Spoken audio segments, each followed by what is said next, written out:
The Vorath had been conquering worlds for 3,000 years. They moved through the galaxy like a slow plague, taking everything they wanted and leaving nothing behind. 17 star systems had fallen to them. 17 civilizations had been broken, harvested, and forgotten. The Vorath did not see themselves as evil. They saw themselves as natural. The strong took from the weak. This was the way of things. Admiral Kethra stood on the bridge of his flagship and looked at the holographic display floating before him. His skin was gray and scaled, his eyes black and cold like deep space itself. He had served the Dominion for 200 years. He had overseen the harvest of 3 worlds personally. He knew his work was important. The Dominion needed resources. The Dominion needed labor. And the galaxy was full of primitive species too weak to stop them from taking both. A junior officer approached and handed him a data tablet. Kethra looked at it without much interest. It was a routine survey report from one of their automated drones. The drone had been scanning the outer spiral arm of the galaxy, looking for new targets. It had found one. The planet was small and blue, covered mostly in water. The dominant species called themselves humans. They had only recently discovered nuclear power. They had sent a few primitive vessels to their nearest moon and to the red planet next door. By Vorath standards, they were barely worth noticing. Kethra scrolled through the data. Population of 8 billion. Multiple nation-states, constantly fighting each other. No unified government. No advanced weapons. No knowledge of faster-than-light travel. They did not even know that other intelligent species existed in the universe. Perfect. Kethra approved the harvest order with a single tap of his finger. The planet called Earth was added to the list. A fleet would be dispatched in 6 of their months. The humans would be given no warning. They would wake up one day to find warships in their sky, and by the time the sun set, their world would belong to the Dominion. The Admiral did not think about it again. Earth was just another name on a very long list. On that same small blue planet, Danny Cole was trying to stay awake. He worked the night shift at a deep space monitoring facility in the desert of New Mexico. His job was simple but boring. He sat in front of computer screens and watched for unusual signals coming from space. Most nights, there was nothing. Just static and the normal background noise of the universe. Danny was 26 years old. He had studied astronomy in college because he loved the idea of finding alien life. Now he spent his nights alone in a concrete building, drinking bad coffee, and fighting the urge to fall asleep. The romance of space exploration had faded quickly. He was thinking about what to eat for breakfast when his computer made a sound he had never heard before. It was an alert tone, sharp and urgent. Danny sat up straight and looked at the screen. A signal had been detected. It was coming from beyond the solar system. At first, Danny thought it was a mistake. Signals from deep space were usually random noise or echoes from distant stars. But this was different. This signal had structure. It had patterns. It was clearly artificial. His hands were shaking as he began to run the signal through the facility's decryption software. The program was designed to look for mathematical patterns that might indicate intelligent communication. Danny had used it 1,000 times, and it had never found anything. Tonight, it found something. The signal was a message, and when Danny read what it said, he felt like the floor had dropped out from under him. The message was a list. It contained coordinates, dates, and descriptions of dozens of star systems. Next to each entry was a single word that translated roughly to harvested. Danny scrolled down and saw Earth's coordinates at the bottom of the list. Next to them was a date 6 months in the future and a word that made his stomach turn cold. Target. Danny picked up the phone and called his supervisor. Katie Shaw answered on the 3rd ring. She sounded annoyed at being woken up until Danny told her what he had found. Then she went very quiet. Katie was 43 years old and had spent 20 years in the Air Force before taking this job. She had seen classified documents that would give most people nightmares. But nothing had prepared her for this. She arrived at the facility within an hour. She read the message 3 times. Then she made a phone call to someone in Washington whose name Danny did not know. Within 6 hours, the message had reached the President of the United States. Within 12 hours, it had been shared with every major government on Earth. Within 24 hours, The leaders of every nation were staring at the same terrible truth. Earth had been marked for death. The reaction was chaos at first. Some leaders wanted to keep the information secret. They feared what would happen if ordinary people learned that aliens were coming to destroy them. Others argued that everyone had a right to know. Fights broke out in emergency meetings. Old enemies blamed each other for problems that no longer mattered. But slowly, something changed. The arguments grew quieter. The blame stopped. Leaders who had spent their careers opposing each other began to look at one another differently. They were no longer Americans or Russians or Chinese. They were humans. And humans were about to face extinction. General Ben Harris was the first to say what everyone was thinking. He was a tall man with gray hair and calm eyes. He had fought in 3 wars and had never lost his ability to see clearly when others panicked. "We have 6 months," he said to the assembled leaders. "We can spend that time fighting each other, or we can spend it preparing to fight them. Those are our only choices." The room was silent. "I don't know if we can win," Harris continued. "I don't know if we can even survive. But I know that I would rather die fighting than live on my knees. And I believe that every human being on this planet would say the same thing if given the chance." He looked around the room at faces filled with fear and uncertainty. "So let's give them that chance. Let's tell them the truth. Let's show them what we're facing. And then, let's see what humanity is really made of." The vote was unanimous. The secret was released to the world, and Earth began to change. Danny Cole watched the news from his small apartment, seeing the fear and the anger and the confusion spreading across the planet. But he also saw something else. He saw people helping each other. He saw old hatreds being set aside. He saw a species that had spent its entire history divided. Suddenly remembering that they were all the same, he did not know if humanity would survive the coming storm. But for the first time in his life, he felt proud to be human. The Vorath had marked Earth for harvest.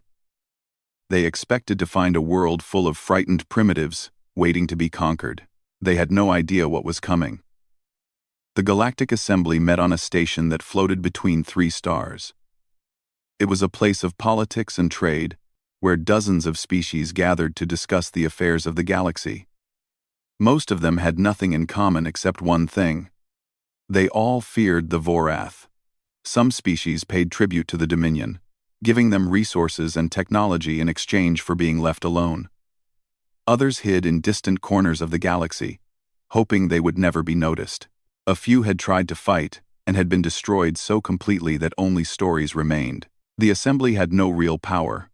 It could not stop the Vorath from doing anything they wanted. But it was a place to talk, to share information, and to pretend that civilization still meant something. Ambassador Tylex of the Meridian Coalition stood at the center of the great chamber. He was a thin creature with pale blue skin and eyes that never blinked. His species had survived by being useful to the Vorath, providing them with technology and intelligence in exchange for protection. Tylex considered himself a realist. The strong ruled, and the weak served. That was simply how the universe worked. Today, he was sharing news that he found amusing. "A new world has been added to the harvest list," he announced to the assembled delegates. "A small planet called Earth, inhabited by a young species called humans. They have only been traveling in space for a few decades. They do not have faster-than-light technology. They do not even have a unified government." Several delegates made sounds that might have been laughter. "They will be harvested in 6 months," Tylex continued. "Another primitive species will learn the natural order of things. Perhaps it will serve as a reminder to others." He was about to move on to other business when his communication device made an urgent sound.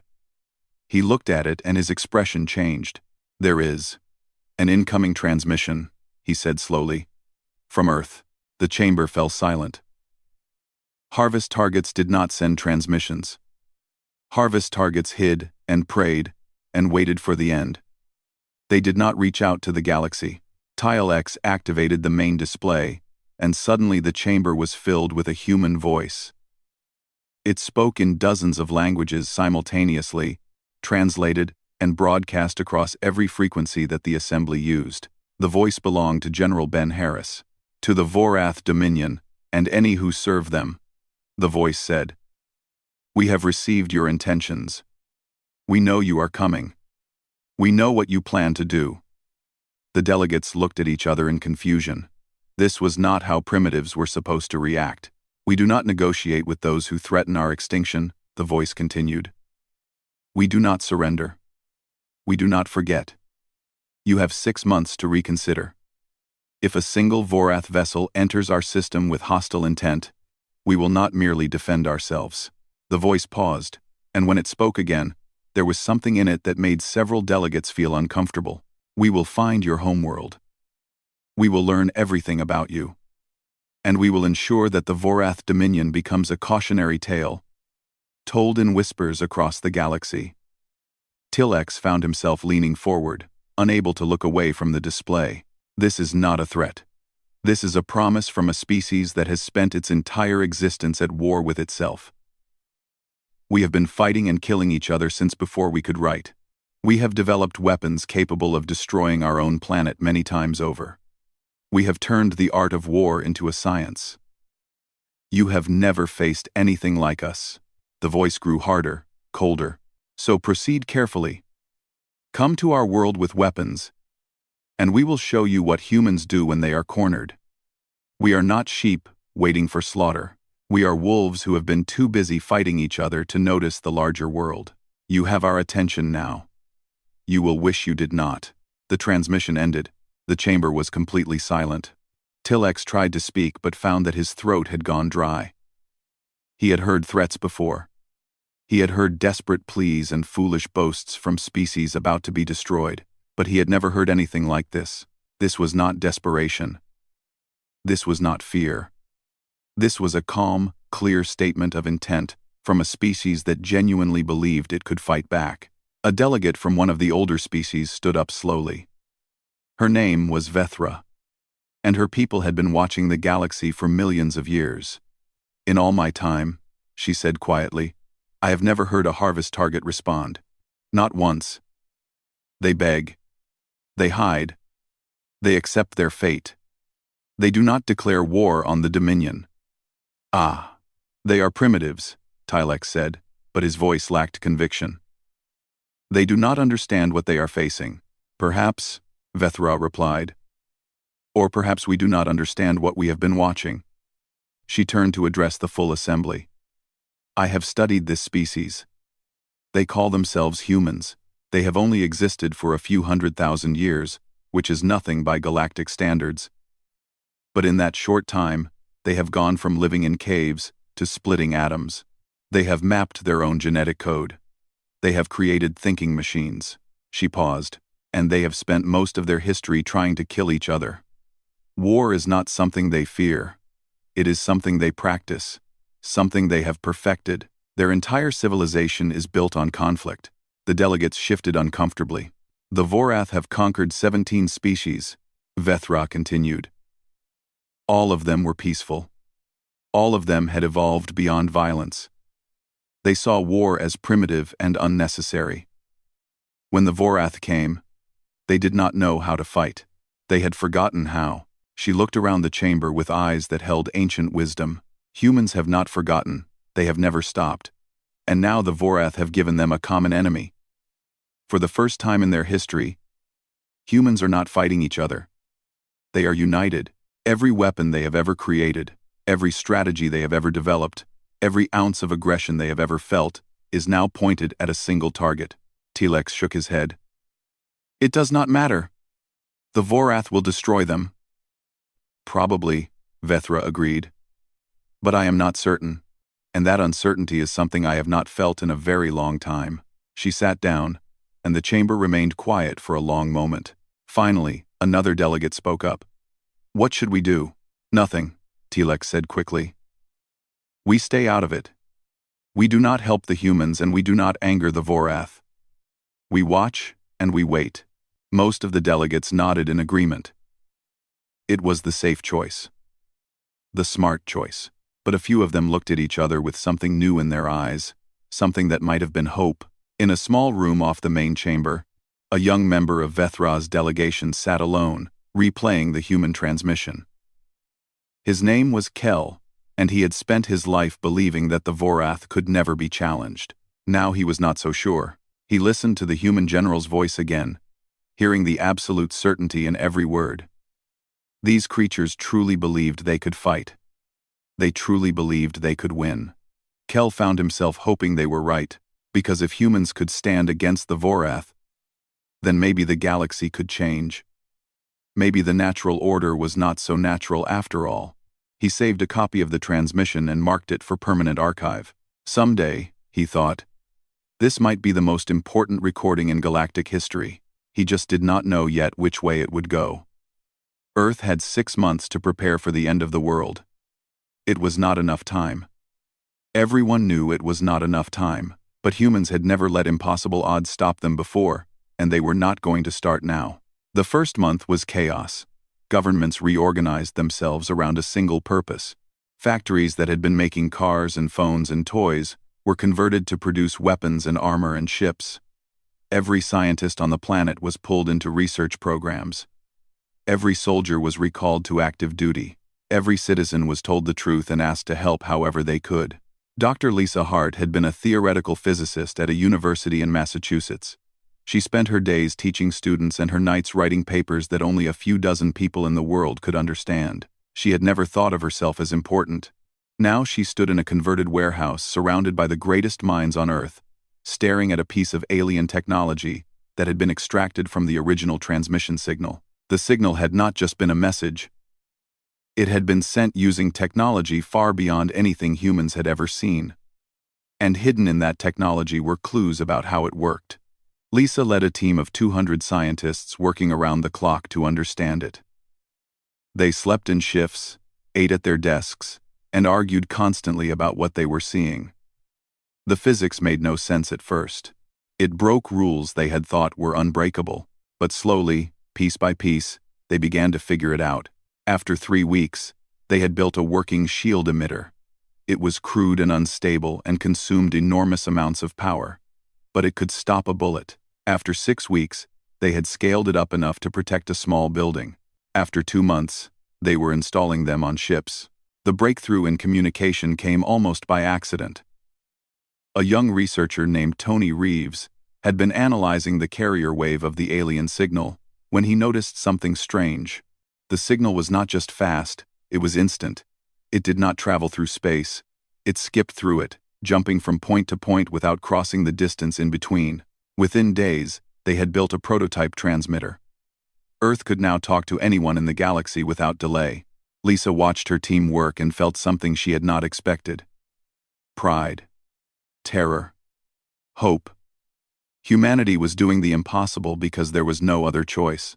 On the other side of the planet, Sam Carter was doing his own impossible work. Sam had been a Marine for 15 years. He had fought in wars that most people had already forgotten. He knew what it meant to be outgunned and outnumbered. He knew how to survive when survival seemed impossible. Now he sat in a room full of military commanders from every nation on Earth, studying everything they had learned about the Vorath. It was not much. The alien transmission had contained some data about Vorath tactics and technology, but most of it was unclear. What they did know was concerning. Vorath ships were bigger, faster, and better armed than anything humans had. Vorath soldiers were stronger and harder to kill. Vorath commanders had thousands of years of experience, but Sam also saw weaknesses. The Vorath always won. That was their greatest strength and their greatest weakness. They expected to win. They did not plan for failure, because failure never happened. Their tactics were efficient, but predictable. They used overwhelming force because overwhelming force had always worked. Sam began to develop strategies based on this. Hit-and-run attacks, ambushes, traps, guerrilla warfare on a scale the galaxy had never seen. The Vorath expected their targets to stand and fight in open battle. Where superior numbers always won, humans would not give them that battle. "We cannot beat them in a straight fight," Sam told his fellow commanders. "So we will not fight straight. We will fight dirty. We will fight smart. We will make them pay for every inch of space they try to take." The commanders nodded. Most of them had spent their careers planning to fight each other. Now they were planning to fight together. It felt strange. It felt right. In a secure facility beneath a mountain in Colorado, Commander Amy Burke was working on the most secret project of all. Amy was 38 years old and had been flying military aircraft since she was 22. She had been chosen to lead the newly formed Earth Space Navy because she was the best pilot alive and because she had a talent for thinking in 3 dimensions that most people lacked. Her project was simple to explain but almost impossible to execute. She was going to take the fight to the Vorath. The alien transmission had contained something that its senders had not intended to share. Hidden in the technical data was a set of coordinates. When Amy's team analyzed them, they realized what they had found: the location of the Vorath homeworld. Building ships that could reach it was the hard part. Using the principles Lisa's team had discovered, a small fleet of faster-than-light vessels was being constructed in secret. They were small and lightly armed, built for speed rather than firepower. They were not meant to win a battle. They were meant to deliver a message. Amy selected her crew personally. She wanted people who understood what they were volunteering for. This was a one-way mission. They would not be coming back. But if they succeeded, they would change everything. The Vorath have never been attacked, Amy told her crew.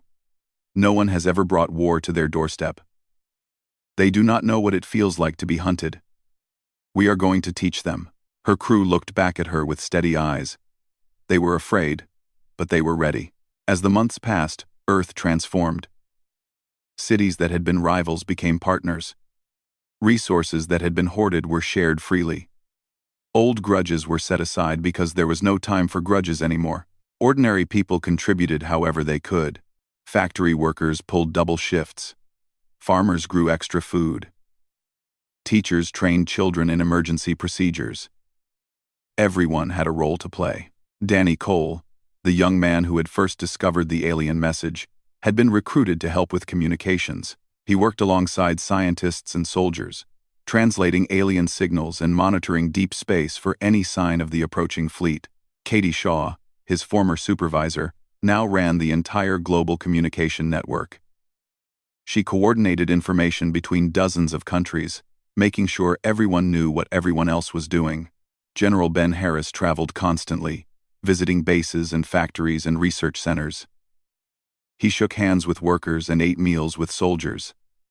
He made sure everyone knew that their work mattered. Every ship you build matters, he told a group of factory workers in Germany. Every bullet you make matters. Every hour you work matters. We are all in this together. We will survive together, or we will fall together. There is no middle ground. The workers cheered. They were exhausted and scared, but they were not broken. With 1 month left before the Vorath arrived, Earth had built a fleet of 300 warships, established defensive positions throughout the solar system, and trained millions of soldiers for ground combat. It was not enough. Everyone knew it was not enough. But it was everything humanity had. And in a secret hangar on the far side of the moon, Commander Amy Burke's strike force was ready. 12 small ships with volunteer crews, carrying weapons that had been designed to cause maximum damage to Vorath infrastructure. They would launch the moment the main battle began. While Earth's defenders fought and died to protect their home, Amy and her crew would slip away and head for the heart of enemy territory. The Vorath thought they were coming to harvest a primitive world. They had no idea that the primitives were planning to bite back. The Vorath fleet arrived on the exact day they had promised. 300 warships emerged from faster-than-light travel at the edge of the solar system. Each ship was massive, built for conquest, and designed to inspire terror. They moved in perfect formation, a wall of death advancing toward the small blue planet that had dared to threaten them. Admiral Kethra stood on his bridge and watched the human system appear on his displays. He had not thought about this harvest in months. It was routine. It was simple. These primitives would learn their place, just like all the others. But something was wrong. His sensors were detecting thousands of objects scattered through the outer reaches of the system. At first, he thought they were asteroids or debris. Then one of them exploded against his lead ship's shields. Then another. Then 100 more. The humans had seeded the space between planets with mines. Nuclear weapons attached to simple guidance systems, programmed to seek out Vorath hull signatures. They were primitive, they were crude, and they were everywhere. 47 Vorath ships were destroyed before the fleet even reached Jupiter. The explosions lit up the darkness of space like new stars being born. Kethra felt something he had not felt in centuries: surprise. He ordered his fleet to slow down and sweep for additional mines. It cost them time, but he could not afford to lose more ships. The harvest would still succeed. It would simply take longer than expected, but the mines were just the beginning. As the fleet passed Jupiter, new contacts appeared on sensors. Human ships, hundreds of them, launching from hidden positions in the gas giant's moons. They were small and ugly compared to Vorath vessels. Built from metals that seemed crude and designs that seemed primitive, they attacked without hesitation. Captain Chris Palmer led the first wave. He was 34 years old and had been flying combat aircraft since he was 19. He had volunteered for this mission knowing he would probably not survive it. He had written letters to his daughter and his ex-wife, telling them he loved them, telling them to be strong. Now he pushed his ship, the Defiance, directly into the heart of the Vorath formation. "All units, follow my lead," he said over the communication channel. "Make them pay for every one of us they kill." The human ships were faster than Kethra had expected. They darted between his larger vessels, firing weapons that should not have been able to penetrate Vorath shields. But the shields were designed to stop energy weapons, not solid projectiles. The humans were firing chunks of metal at incredible speeds. Simple kinetic weapons that tore through defenses meant for more sophisticated attacks. Kethra watched in disbelief as one of his cruisers took a direct hit to its reactor core. The ship exploded, taking 2 others with it. "How is this possible?" he demanded. No one had an answer. The battle around Jupiter lasted 3 hours. The Vorath destroyed dozens of human ships, but they lost 27 of their own. It was an exchange rate they had never experienced before. When the humans finally retreated, Kethra ordered his fleet to continue toward the inner system. He was shaken but not defeated. These primitives were more dangerous than expected, but they could not win. The numbers were still in his favor. He was wrong. Mars had been transformed. The red planet that humans had once dreamed of colonizing had become a fortress. Underground hangars held hundreds more ships. Surface installations bristled with weapons. The entire planet had been converted into a forward operating base in just 6 months. When the Vorath fleet arrived, Mars came alive. Ships launched from every direction. Ground batteries opened fire with weapons that should not have existed. Human soldiers in armored suits flew through space, landing on Vorath hulls and planting explosives directly on critical systems. Kethra had never seen anything like it. His enemies were supposed to cower and surrender. They were supposed to recognize the hopelessness of their situation and accept their fate. These humans did neither. They fought like creatures possessed. Captain Chris Palmer was still alive, somehow. His ship had taken heavy damage at Jupiter, but he had kept it flying. Now he led a squadron of survivors in a direct assault on Kethra's flagship. "Target the command deck," he ordered. "If we take out their admiral, we take out their coordination." His squadron drove through a storm of defensive fire. Ships exploded around him. Friends he had trained with for months died in bright flashes of light. But he kept going. The Defiance's weapons were nearly empty. Its shields were gone. Its hull was breached in 3 places. Chris made a decision. He aimed his ship at the flagship's main hangar and pushed the engines to maximum. "This is Captain Palmer," he said calmly into the communication channel. "Tell my daughter I died standing." The Defiance struck the flagship at full speed. Its reactor core detonated on impact, tearing a massive hole in the Vorath vessel. Secondary explosions rippled through the ship as the damage spread. Kethra survived, but barely. His bridge was in ruins. His flagship was crippled. And his fleet was in chaos. The battle lasted 9 more hours. When it was over, the Vorath had lost 150 ships, half their fleet, destroyed by a species that had never been to another star system. Kethra stared at the damage reports and could not understand what he was seeing. He ordered a tactical withdrawal. It was the first retreat in his entire career. His surviving ships began to turn back toward the outer system, preparing to regroup and plan a new approach. They would return with more ships. They would burn this planet to ash. They would make these humans pay for their arrogance. But then his sensors detected something that made his blood run cold. A group of small ships had appeared at the edge of the system. They had not come from Earth or Mars. They had come from deeper space, from the direction of Vorath territory, and they were heading away from the battle, toward the galactic core, toward home. Kethra opened a communication channel and demanded identification. The response came immediately. "This is Commander Amy Burke of the Earth vessel Reckoning. We are currently en route to your homeworld. We have the coordinates. We have the weapons. And we have absolutely nothing to lose." Kethra felt true fear for the first time in his long life. "You cannot be serious," he said. "You cannot think you can attack our homeworld." "Watch us," Amy replied. "By the time you return home, we will already be there. Everything you have done to others, we will do to you. This is what happens when you pick a fight with humans. We do not just defend. We attack. We follow you home. We make sure you never threaten anyone again." The communication ended. Kethra looked at his tactical display. His fleet was damaged and exhausted. The human strike force was small but fast. If he pursued them, he would leave Earth unfinished. If he continued the harvest, he would leave his homeworld exposed. For the first time in 3,000 years, a Vorath admiral did not know what to do. In a hidden room on Earth, General Ben Harris listened to reports from the battle. The cost had been enormous. Thousands of brave men and women had died defending their planet. Ships that had taken months to build had been destroyed in seconds. But they had won. They had actually won. Harris closed his eyes and let himself feel the weight of the moment.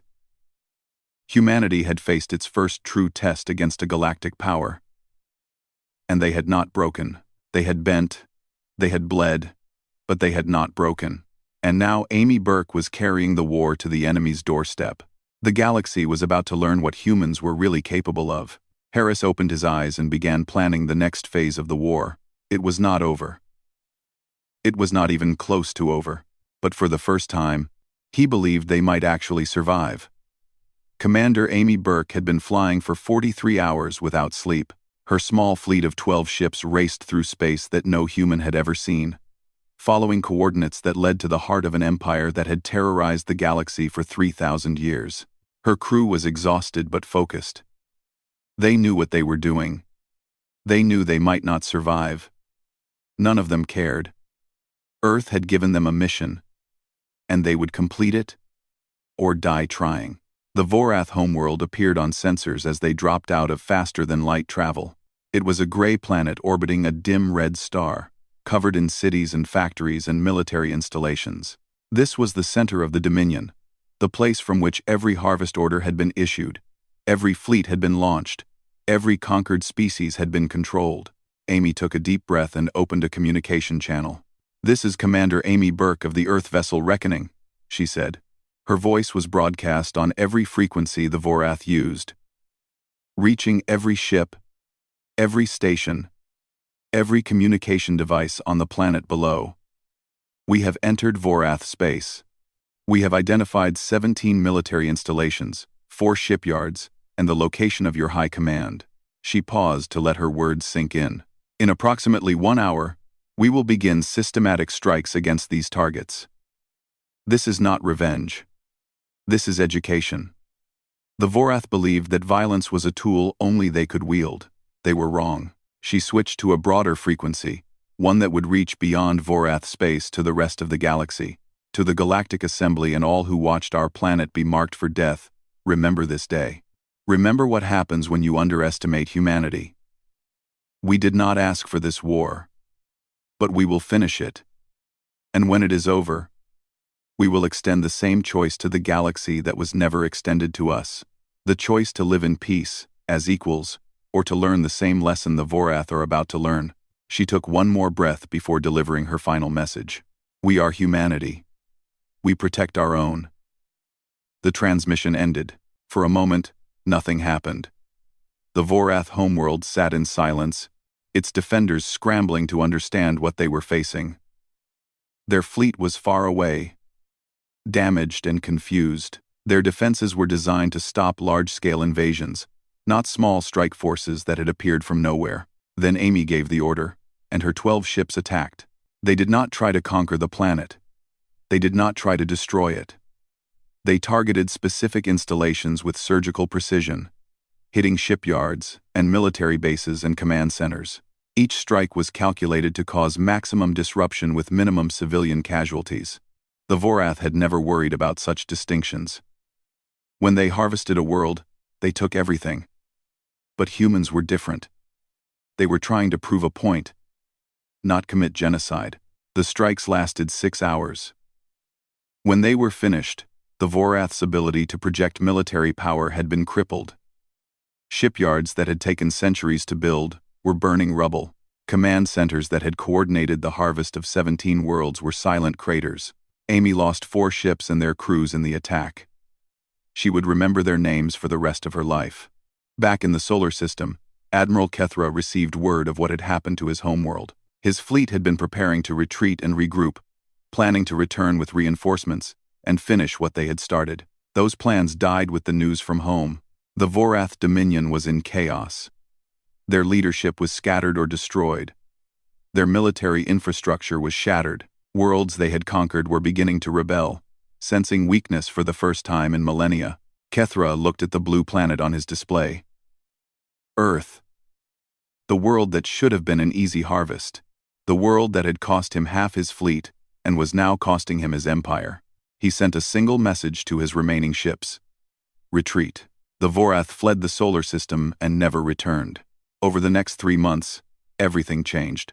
The Dominion collapsed from within. Species that had been paying tribute for centuries stopped their payments.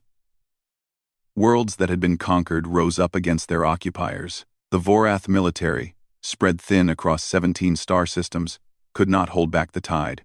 Human ships arrived in Vorath space not as conquerors but as liberators. They helped former slaves rebuild their worlds. They shared technology and resources with species that had never known anything but oppression. They did not demand payment or tribute. They asked only for one thing: alliance. Commander Amy Burke returned to Earth as a hero. She was promoted to admiral and given command of the newly formed Galactic Defense Fleet. Her job was to make sure that what the Vorath had done to others would never happen again. The Vorath homeworld was occupied but not destroyed. General Ben Harris had argued against genocide, even against an enemy that had practiced it for 3,000 years. "We are better than them," he said. "That is why we won. If we become like them, we lose something more important than any battle." The occupation was strict but fair. Vorath war criminals were tried and punished. Their military was dismantled. Their government was replaced with something more democratic. The average Vorath citizen, who had simply been following orders, was given the chance to build a new society. It was not easy. Many humans wanted revenge. Many Vorath resented their new status. But slowly, painfully, progress was made. 1 year after the first battle, General Ben Harris addressed the Galactic Assembly in person. He was the first human to stand in that chamber, the first representative of a species that had gone from unknown to dominant in less than 2 years. The delegates watched him with a mixture of awe and fear. This was the being whose species had done what no one else had ever accomplished. They had not just survived the Vorath, they had destroyed them. Harris looked around the chamber, meeting the eyes of dozens of different species. Some had helped humanity. Most had stood by and watched. All of them were wondering what humans would do with their newfound power. "We were marked for death," Harris began. "A routine entry on a harvest list. No one expected us to survive. No one offered to help. We were alone." He let those words hang in the air. "We chose to fight anyway. Not because we knew we could win, but because surrender was not in our nature. Humans do not give up. We do not accept fate. We make our own destiny, even when the odds are impossible." He took a step forward. "Now we stand before you as the dominant power in this region of space. Some of you are afraid of what we might do with that power. You think we might become the new Vorath, taking what we want and destroying anyone who stands in our way. Several delegates shifted uncomfortably. "You are wrong," Harris said firmly. "We did not fight for the right to oppress others. We fought for the right to be free. And we believe that every species in this galaxy deserves the same freedom we claimed for ourselves." He raised his hand. "So this is what humanity offers. Not conquest. Not tribute. Partnership. We will defend any world that asks for our protection. We will share our technology with anyone who wants it.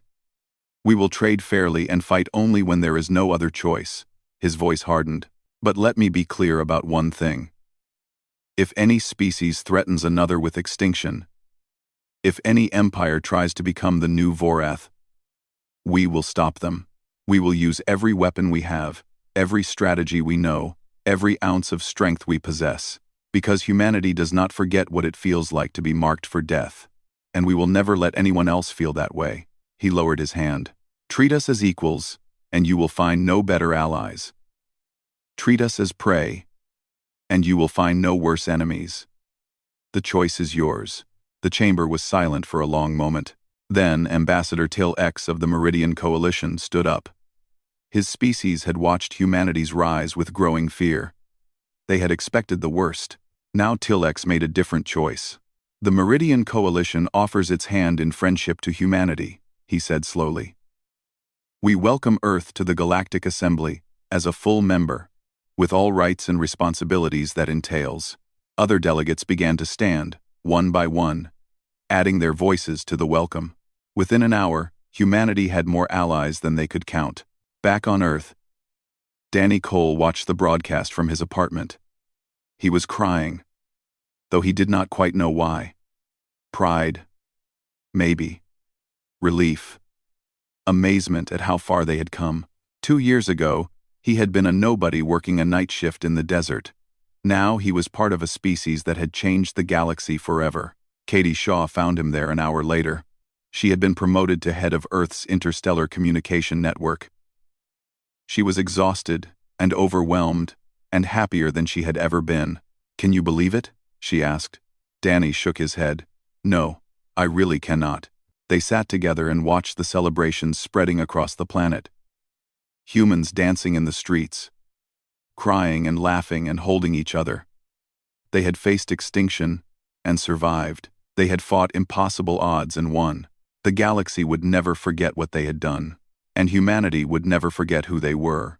Not the strongest species, not the smartest or the most advanced, just the most stubborn, the most determined, the most unwilling to accept that anything was impossible. Earth had been marked for death. Earth had chosen to live, and the universe would never be the same.